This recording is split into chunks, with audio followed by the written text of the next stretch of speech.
Good day, everybody. This is Justin from the RC and Coffee YouTube channel and Facebook page. As always, if you haven't had a chance to do so, please consider supporting us by subscribing to the YouTube channel, hitting the notification button, and joining us on the variety of Facebook pages that we have on a bunch of different topics. Without further ado, today we will dive into the cross-country chassis. It's a preliminary look for me. I literally just took it out the box. I haven't even opened up the manual, the other boxes or bags that I will most likely find in that box. So it's a first look. It is a chassis that's been out there for a few months now, maybe 2 months, give or take. There are very few out there because they came in and they left the market as fast as they landed into the market, essentially. There's a few reasons for that. We may talk about it later on, but I do know for a fact that there's very few of them in Canada. There's very few of them in the States as well, although definitely more than what we can find around here. And let's see what the chassis is about. So first and foremost, we got this box. It's got, actually that's quite interesting, a bunch of, a variety of scale accessories that you can add. The bumpers, and all of them, by the way, are accessible on the RC4WD website. In Canada, you can order them through stcrc.ca. I believe that he has access to some, if not all of them. Definitely reach out to Patrick Marquis for that. It says that it's got RC4WD, I never know how to pronounce this, Bilstein or Bilstein shocks, 80 millimeters. Oh, that's interesting. That's exactly what I need for my Cross RC trailer. Who knows? And the shock towers are metal. Here, you've got your metal bumper for the front, although I haven't seen an aftermarket metal bumper for the rear, which is a bit strange. And by the way, today I am wearing gloves because I intend to detail this rig. I don't want to put any unwanted finger oil onto the body. So that's that, and that's the rig. Here we go. All right, so first impressions. It's really, really small. As a matter of fact, and I don't have it with me because it's in the shop, but I do think, upon reading and watching a bunch of reviews on this guy, I actually do think that it is an actual 1/10. I would have to measure it to be sure, but I think it's an actual 1/10. And if we were to compare it, put it right next to the Desert Runner Hero, which is also, or was also distributed by RC4WD, I think the size comparison would be, would prove that both of these rigs are actually 1/10. Whereas your typical Traxxas is really a 1/8, closer to that. So it is very compact. The wheels are very, very small, but yet they feel incredibly sticky. I really like what I'm seeing. There's not a lot of droop. Right now it's sitting on the table. So it's firm, but it's squishy at the same time. It reminds me of the Cross RC tires, actually. It really has that feel. All right, so for size comparison, I brought, it's probably most likely yet not obvious comparable. And that is not an XCX-10 III. It's this guy.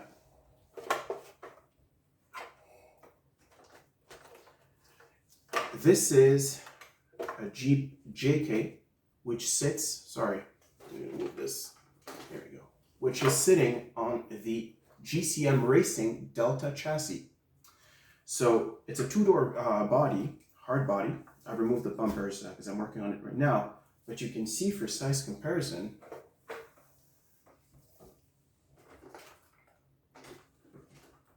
I'm going to put them one on top of the other.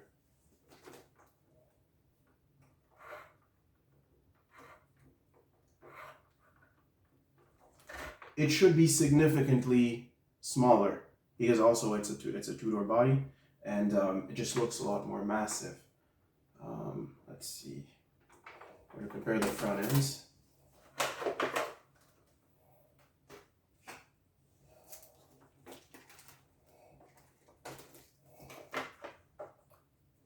Yeah, you can kind of see it is more massive.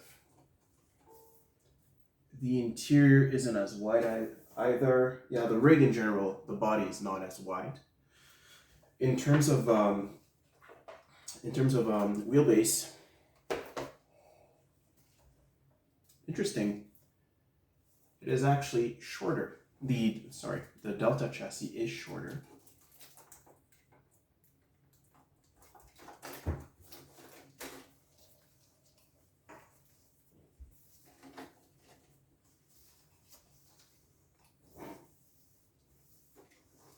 Let's see from the rear.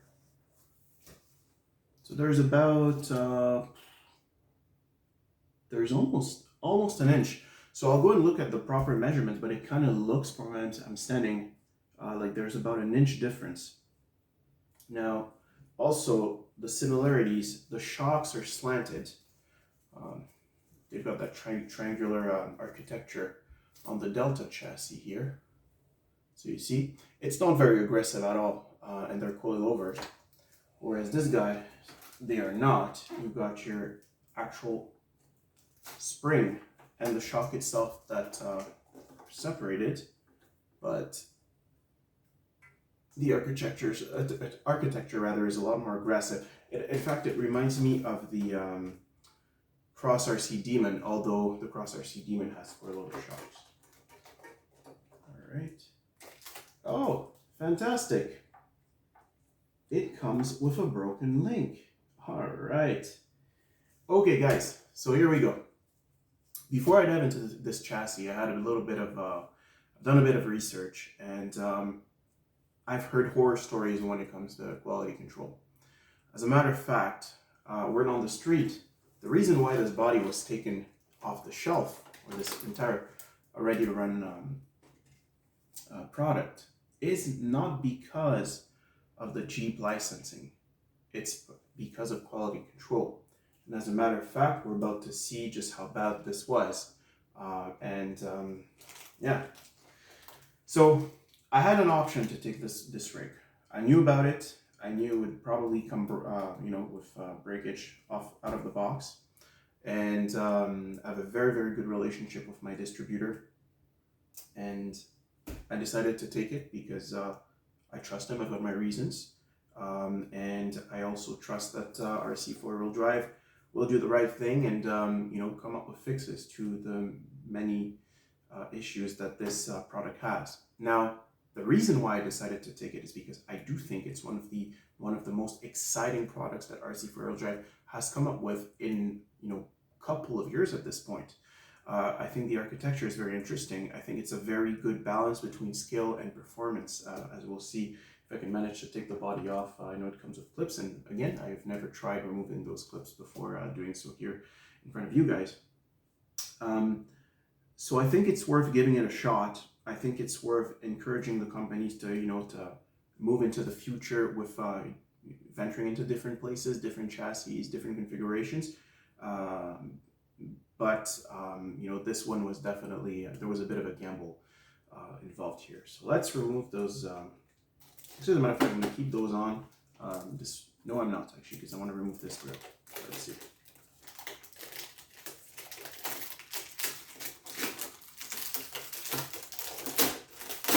Right. I'll just clean it up later on. That's all.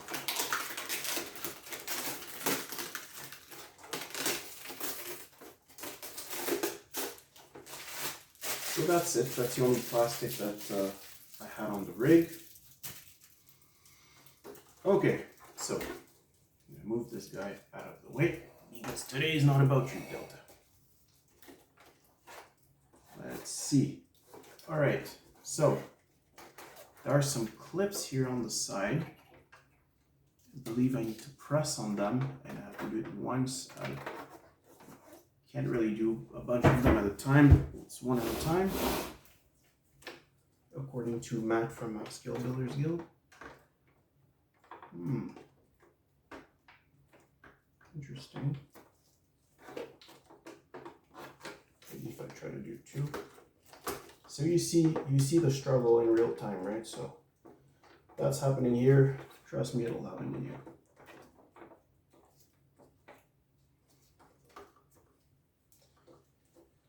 Huh. All right. Doesn't seem to be going anywhere. Oh, it appears that I've unhinged something underneath. Let's try on the other side. It's moving. What's going on now?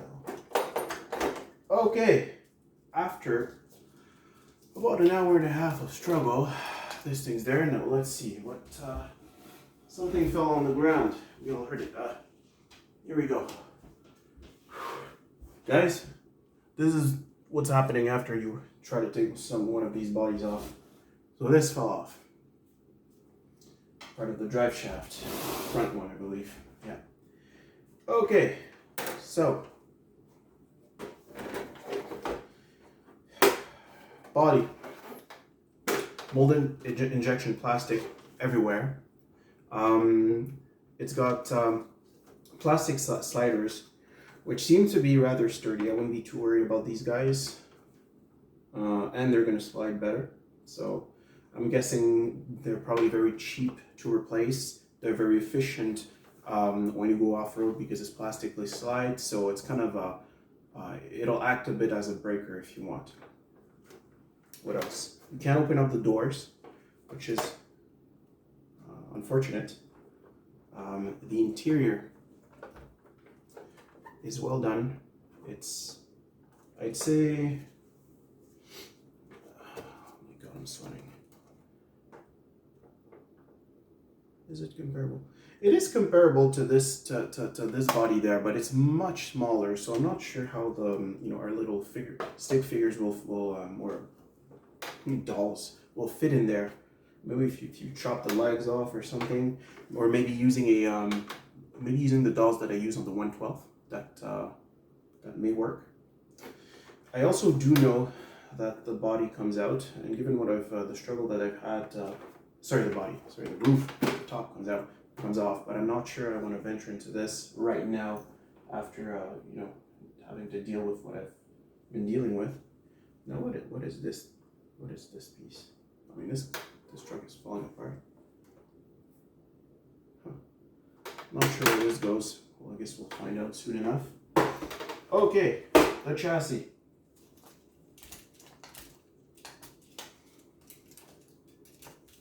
All right. So let's remember that, is it the rear one? It's broken here. One of my links is broken, yes. My rear link is broken.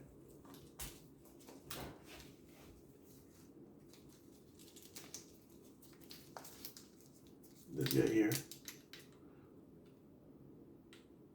That's broken. And this piece, is it plastic or metal? It is plastic? Wow, that was really not a good idea. They've made this piece out of plastic. It's so brittle. You can see it on the part that's still holding on. There's all the stress goes into this piece here, which is at an angle and about 3 millimeters thick. Not sure who came up with that bright idea, but definitely not the best, to be honest. I'm gonna lower this so that you can see a bit better. There we go.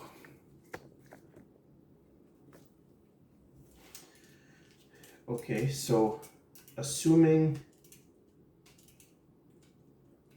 this were to work, I'm going to do it, not going to do it too much because I'm going to be busting the shocks. It's got a bit of a bouncy feel to it, to be honest, but it may, with the weight of the top and whatever accessories you put in there, I think it's going to be quite well. I'm not sure what type of oil, or if any, they've put in the shocks. They are to be oil filled, that I know. It seems a bit light, but I'd have to drive it with the roof on, or the body on rather.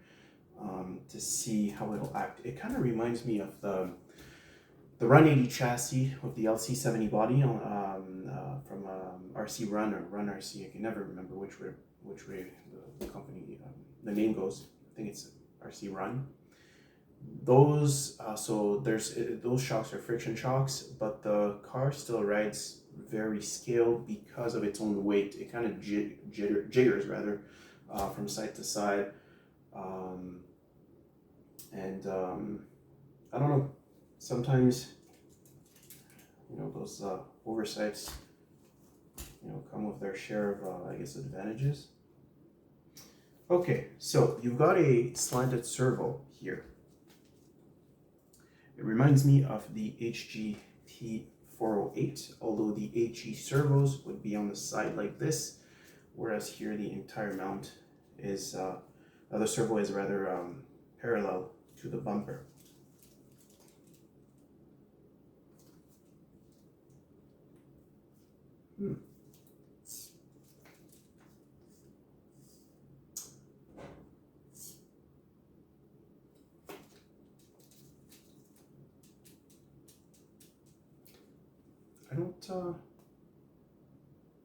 I'm not sure why they decided to go with that.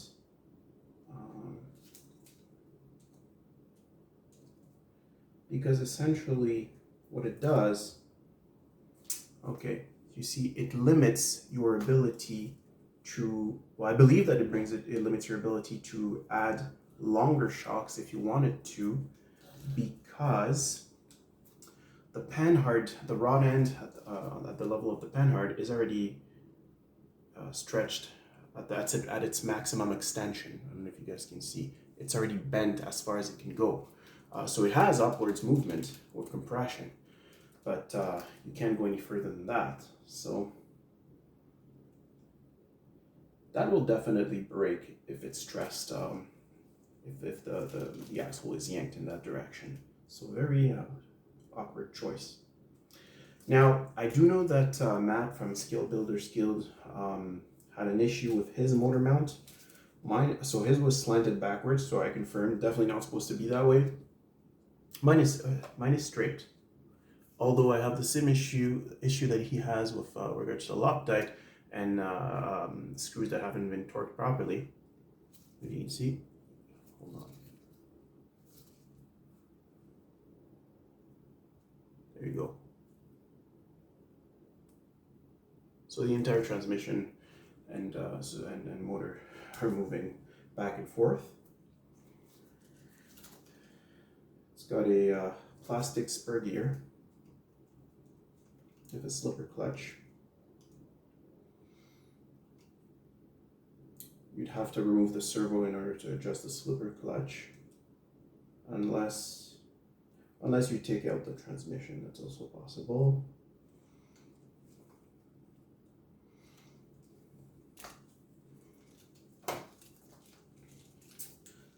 That's really good. They have a flat bottom there, so that's going to definitely slide very well over rocks.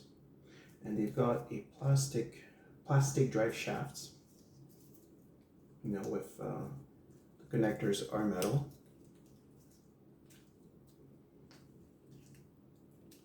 Oops, sorry, I'm not sure what you were seeing there. I was looking at the rig. So plastic drive shafts here on both sides. They are slightly they're a bit oversized relative to the size of the rig.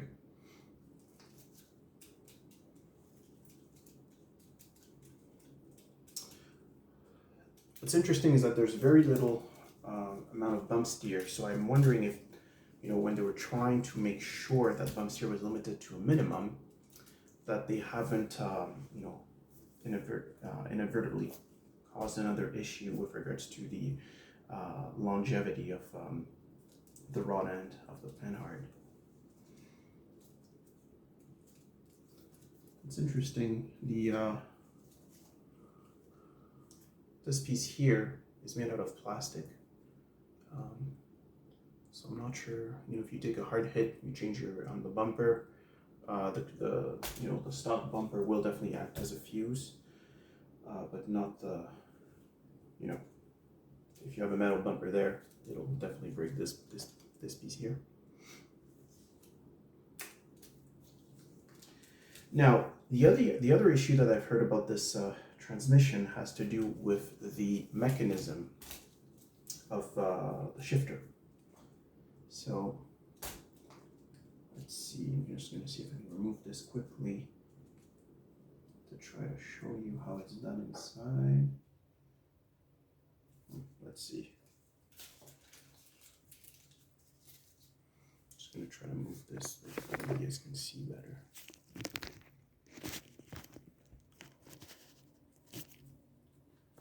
Am I at the maximum? I am. All right. Just one second.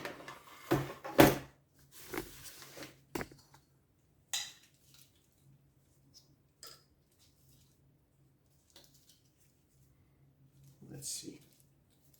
I'm going to try to remove the transmission. It's exactly the same on the other side. There's 2 screws here.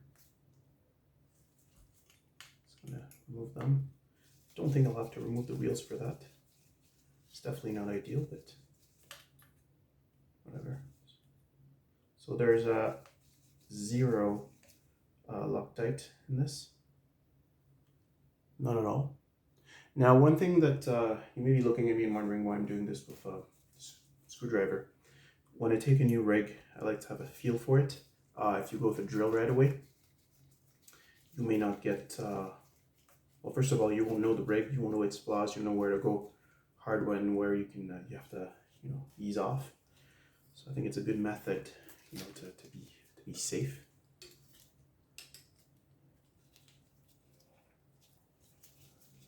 I'm already on the rear bumper, maybe scratching it up on the table.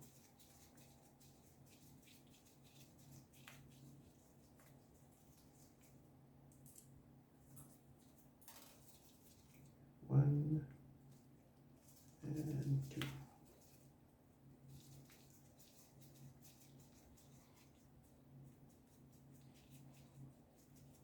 Servo's a twister servo. Not sure what the weight is. It can take 7.4 volts. So if you did want to change this ESC to a 1080, which I tend to do for most of my rigs, although I think this one's okay, we'll see. It'll take it rather. So that means you can have a 35, if you did want to, you could have a 35 kilogram servo, the cheapo Amazon servo, but they get most of their power at 7.4 volts. So you got to make sure that your ESC can stomach this. All right, so the transmission does move. Yeah. So I basically removed the entire assembly. So what else do we got here?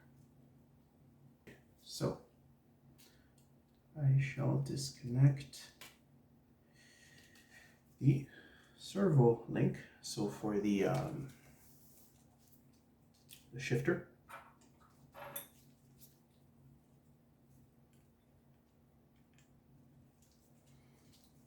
there's no bolt behind. That's going to be very, very easy. So far, every single screws that I've removed happens to be exactly the same size. Excuse me. And the other screw that I'll have to remove is one of those.